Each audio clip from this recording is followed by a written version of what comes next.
Panel 2 is Innovation Crossroads, AI, DeFi, and the next wave of fintech growth. So Morgan McKenney is a limited partner advisor at Nyca Partners. She'll be moderating. Mohamed, Hafez is Director of Global Strategy at Two Robot Studios, and Miguel Zepeda, Director of Technology, Innovation Transformation at the National Bankers Association. Please take it away, and there's your timer. There we go. Okay, perfect. Well, thank you so much, Kevin, and we're absolutely delighted to be here. It sounds like you've set the bar for every panel, so we've been asked to cover AI, the future of fintech, DeFi, all in 20 minutes. But we're up to the task. Kevin already did introductions, and please connect with us on LinkedIn, and we'll be outside after this. But I think I wanted to help set the stage before we get into specifics, because these are each such very big topics, right? So if we think about AI in magnitude, 30 to 40 billion of enterprise investment, and you guys know the trough of the adoption curve, right? So we might have we're well past the peak of inflated expectations, and we might be in the trough of disillusionment and coming out of it, right? You guys might have seen the MIT survey that said 95% of companies aren't getting any value from AI. But then Jamie Dimon just a few days ago said we spent $2 billion in AI, and we've gotten $2 billion in benefits, and this is just the tip of the iceberg. So I think we're coming out of the trough of disillusionment, and people are finding concrete ways to find value. And you guys, when you registered, asked a bunch of questions, and one of them is, what are the real use cases? It's software, so coding. So Bank of America has 17,000 developers, 10 to 20% productivity gains in coding. Same thing with JP Morgan, using a tool. You have customer service, right? You're able to respond faster and with more context. And then you have AI and fraud, so identifying fraudulent payments much faster, or payment cards that have been compromised. So those are the big picture areas of AI. Then we turn to fintech, and the commissioner cited some big investments. In fintech, we're kind of at a low of overall investment, and it's focused on real value, right? Making actual margin, not just trying to win customers at any cost. And so I think there's a lot more selectivity, but it's embedded finance. And it's RegTech. We've talked a lot about RegTech. So that's fintech. Then stablecoins. I'm just going to be doing the stablecoins. We hit 300 billion of stablecoins outstanding. That's up from like 200 billion. And 18 trillion in transactions. That's more than MasterCard and Visa last year. And Citi, and you guys can look up, Citi just put out a stablecoin report in 2030. We're going to get to like $2 trillion of stablecoins outstanding in 2030. At 50x transaction value, right? So we're hundreds of trillions of dollars of transaction value. So I'm a digital money lady. This is a next form factor of money. And it's not just going to be stable coins, it's going to be tokenized deposits, et cetera. So that's sort of your stablecoin world. It's important to pay attention. Then we have real world assets on chain. So this is mortgages, this is consumer lending. That's 1/10 of stablecoins today. But once you get money on chain, then you can get the financial assets on chain, like treasury, bonds, and money market funds. Some of you guys have seen that. And then you can get into programmable, right? You have the financial asset and you have the financial money, fiat, issued by governments that everybody knows. I love the blockchain, the Bitcoin enthusiasm. But from a payments land, it needs to track money by governments in general. And now with Genius Act, that's the big unlock for stablecoins and the real world assets. Last point, DeFi. Some of you guys might have heard of DeFi, decentralized finance. This is still very early stage, so we won't spend any time on it right now, except that we are getting into creating a new Web3 ecosystem, and how do you do that in much more, because it's growing and important, and Mo has some great leadership ideas on how they are trying to build a next-gen Web3. So with that as a backdrop, Mo, you have helped, part of your many things that you do, you help companies adopt AI. Yes. What are some of the successes you've seen, and what are some of the success factors that clients are able to successfully adopt AI? Well, first of all, thank you very much for inviting me here, for Kevin for putting on such a phenomenal thing. But yeah, I mean, AI itself, there's a lot of hype about AI, and I help organizations adopt it. It's not about AI, it's what AI empowers, what it creates, what I call the tech stack, right? So how you use AI to deliver value for your customers is what matters, not the AI itself. And I actually like what you mentioned about the fact that people rag on AI and saying, oh, the Microsoft report, but we've seen this before. There was a .com bubble. There might be an AI bubble. Everybody was putting AI. There's going to be people who are using AI correctly, and we believe we're one of them. And it's helping us build and scale our product and deliver real value. And I think that's what really matters now with AI adoption. Great. Okay. So, and we're in our canvassing here. So, fintech, Miguel, you in your role at NBA, you're investing in fintech innovation. What is most important for your bank clients and interests? And I have so many questions for you too on fintech, but let's start with that. And partnership success factors between fintechs and banks. Please tell us everything. Thank you. So, and thank you, Kevin, for inviting us. So I'm representing the community banks and the minority deposit institutions here. We have 4,000 of those in the US. They serve millions of families and communities. It's not the Wells Fargo or the Chase with billions of dollars in investments. So these community banks are small and they play a big role in their communities as it relates to financial services, loans, deposits, making sure that the real estate are built and the mortgages are happening. So, and a little bit of context. So I'm a fintech person now working for a bank, for the banks. What we're trying to do is close the gap that we have in the banking system. So for many, many years, it was a little bit of just like pretty stable way of operating. You have like the big software providers just like servicing the banks. And now, as you described, they're getting waves and waves and waves of new technology. They need to adopt AI. They need to adopt stable coins. They need to think how they're going to do loans in the future. And this is all happening without like any with the same people they have had for like many, many years, with the same software they have many years. So as Mo was describing, I mean, so now what we need to do is create this ecosystem that supports this banking industry as they move forward and they adopt new technologies in a way that's safe, compliant, and secure. Right? So lots to do here, and at stake there are millions of people out there, right? I mean, so families, I mean, people who, I mean, they think about fintech, they think about technology, but in reality, I mean, they just want to do their daily lives. For some of the startups in the room, what's the minimum viable product for compliance, or how should they think about how banks vet startups and what's required? We have many startups. Yeah, I think I'm with Dante. I think his view is perfect. I mean, see, if you're building fintech, you need to build it with a mindset that it's money, and money is a regulated business. So full stop, right? So this needs to be part of your business model. And can be done, right? I mean, I know that, I mean, when you're a technology person, it's like, oh, compliance, and all this legal framework. I mean, I cannot deal with this, right? So, but there are, right? I mean, so there are softwares that you can adopt, and then there are good practices that you can adopt as part of your ecosystem. And the other one, which is the one that I'm representing here, is partnering up with banks, right? So I would like to see like more banks here in this type of events. I mean, we don't have that many. We have Shan there. But I mean, we have 4,000 financial institutions, right? There are like many partners out there for like all of you fintech persons. Great. Mo, I'm going to turn to you in Web3 and DeFi space, given you're working at two robots. Yep. Can you please share what is some of the challenges in Web3, and how are you guys trying to create a better model? And how are you using blockchain and digital assets to do that? Absolutely. So yeah, I'm representing two robots. We are reimagining fairness and finance in digital economies. And we're using a game to do it. And I mean, it may seem kind of silly, but I think games are the perfect testing ground for DeFi principles.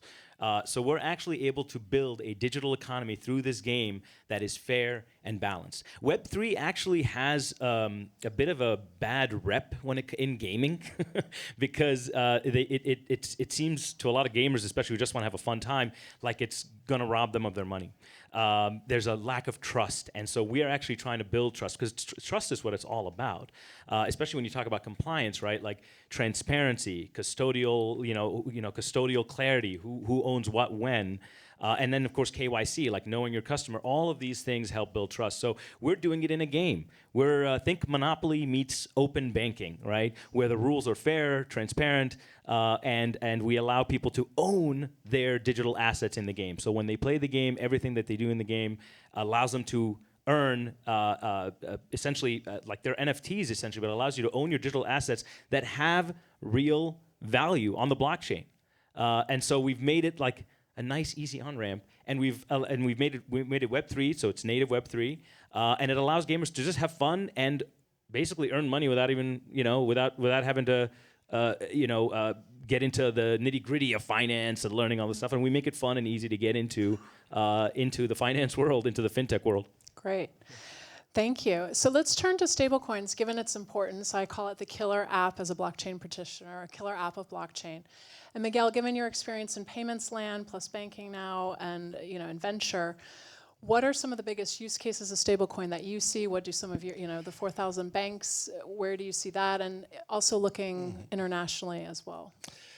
Absolutely. So here I'm with Dante as well. So I think that in the US, we're a little bit behind. So I spent 6 months last year in Singapore looking at all the business models that they have for like stable coins. And it's just like amazing what they have built from the federal regulator. I mean, you can get your license and then you can set up your merchant accounts for payments, right? And then you're like a merchant processor for Amazon, for Rakuten, for any of these like online merchants, and you're processing payments through digital USD, digital Singapore dollar.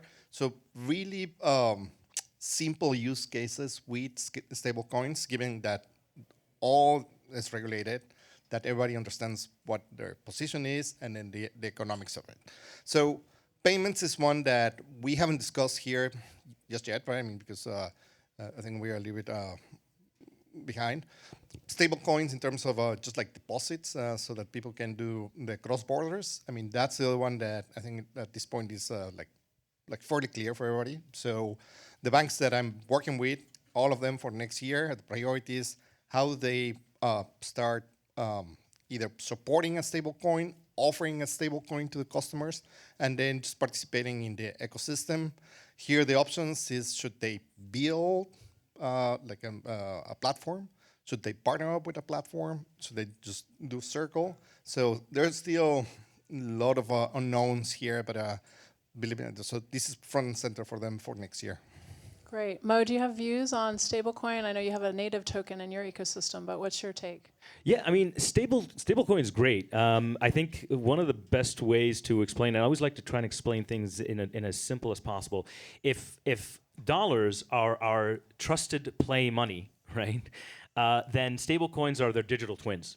And that's what's great, is that we can map them to dollars. Actually, we pay our developers in stablecoin. And so what we've done is, actually a lot of the developers that come through the door, they don't even know about the fintech world. They want to get paid in dollar equivalents. They even ask us to put a clause and say, well, that's the dollar equivalent. But we help our developers onboard to digital currency, and we pay them in stablecoin. And that's what's great about it. It is, I think that stablecoin is the bridge between legacy banking and digital economies, and so it's a great way to get people to build trust in digital economies. And so yeah, we absolutely love stablecoin. We use it. Although our game, of course, has this, we call it Tenaxium, but it's a coin, but stablecoin then becomes that bridge for us. Great. What I would just add here as a digital money lady globally is we're talking about innovation at a crossroads, and I really think this is an epic fight right now. There are two camps, broadly speaking. You have the blockchain native companies like a Circle and tech natives like a Stripe in one corner. Ding, ding, ding, ding, ding. And then in the other corner, you have the banks that have all of the money and customers' accounts. But they don't have the tech. So they have the clients and the distribution in the main. And so the question is, who's going to win? And we don't have enough time to go through all the developments, but maybe think of the tech and blockchain camp as Tesla. That's very techy. And then the banks are kind of like Ford. They have mass distribution.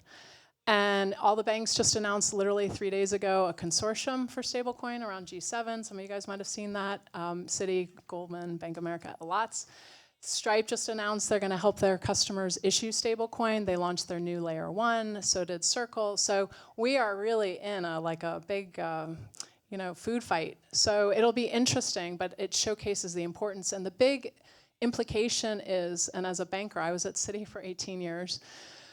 For the first time with stablecoins for the instant rail and tokenized yield-bearing products, you can peel away operating accounts from the banks. So you no longer have to keep your money in a bank or all of your money in a bank. So that's what's at stake. But if that happens, then lending could get more expensive. So it really will, because the banks are the ones, they take in low-cost deposits and they lend them at higher rates. That is the core of banking models. That's how they make so much money. So anyway, we're in interesting times. I wanted to quickly ahead. add to that actually, which I had to look it up real quick because I remember my brother and I, we trade back and forth, and he was telling me stablecoin just announced that they have over 300 billion now in market cap. Yes. So and that's 18% growth. So I mean, it's even more. This is adding to your point right there. Yeah, going to maybe 2 trillion and then 50x transactions. So good. Well, I'm going to ask another question about what areas of fintech you guys are particularly excited about. You've reeled off a bunch, Miguel, and so for folks in the room that are building businesses and VCs that are looking at them.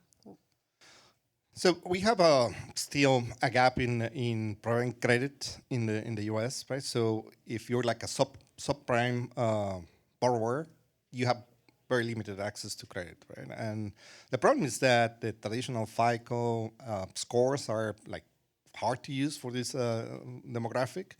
We need a new model, right? I mean, I know that many of you are like testing the waters in terms of also should we do like cash flow underwriting? Should we do like some other using like social accounts? I mean, just to do the underwriting. But that's still a big like area that's open, right? I mean, to extent that we can convince Freddie Mac and Freddie Mae to use this model of underwriting, then those will become mainstream, right? Because unfortunately, if you want a mortgage, you need to use a FICO score. I mean, that's the only option. But we need a way just to include more people into the economy. And the other one that I know that eventually this is going to happen as well is just a little bit more intelligence into how like the financial products are like sold, present, and positioned to like the customers. I mean, there's a lot of unknown and gaps in financial literacy for the general population. It's not that this is something that they go to school and they learn. So we all need to learn how to use a credit card, how to apply for a loan, how to maintain a loan, and all those things. I think that with the LLMs and the AI, I mean, they'll become better. Totally. I would just add a couple facts on that one. Cash-based lending, which we don't do. There's over 100 million of Americans are excluded from the credit bureaus, right? So you need to have a credit score to get credit. So that's stupid in that sense. So if you can plug into the customer's bank account, you see, their recurring payments, et cetera, you could do much more cash-based lending. And then financial wellness, you need to have $1 million in the bank to talk to a human kind of thing, right? That should not be. I'm spending all my time on AI land and what problems can you solve with Gen AI that you couldn't solve before. Having a wellness advisor and educator of, the basics that go a long way to accumulating wealth over your whole life is really important. And there's a lot of wealth tech, I'd say, fintechs coming out. Thank you, Miguel. I'm going to turn to you on AI challenges. Like, what are the common mistakes when you're advising your customers? What are the things they're not quite getting right that you're helping them with? Well, I actually want to talk about AI opportunities because I flipped the script on you here, do but it. The challenges are actually opportunities in disguise. Yes. We use AI strategically. I mean, absolutely. And I think the biggest thing when it comes to fintech and the intersection there is it's all about composability. It's how we use AI to verify blockchain truth. Right, blockchain data, and so as AI begins to be able to reason over that blockchain data, we're going to see this grow at scale. And actually, we're seeing that already right now. Our Two Robots Studios, we use a company called Third Web. And this is basically like the Stripe for Web3, and their whole thing is, they're the ones that handle all of our KYC stuff. We can build smart contracts within Third Web using AI. There's a company right now, another company similar to Third Web called Halliday, and actually they're named after, I don't know if you know who Halliday is, but Halliday from Ready Player One. But anyway, they use AI to be able to build smart contracts like Lego blocks. Okay.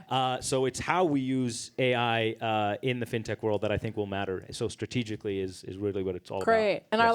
last lightning fire, the biggest fintech innovation that will make the biggest impact in the next 12 months. Partnerships between fintechs and banks in a way that's more sustainable. So there's still only a few banks that do partnerships. I mean, we can probably count like 10, 15, 20, but if we have 2,000. Got it. Mo? As I said, composability, the ability to be able to put the technology together in a way that creates trust, transparency, and a great user experience. Stablecoins is the next form factor of money. Thank you. Amazing. Thank you, everybody. Please. What's that?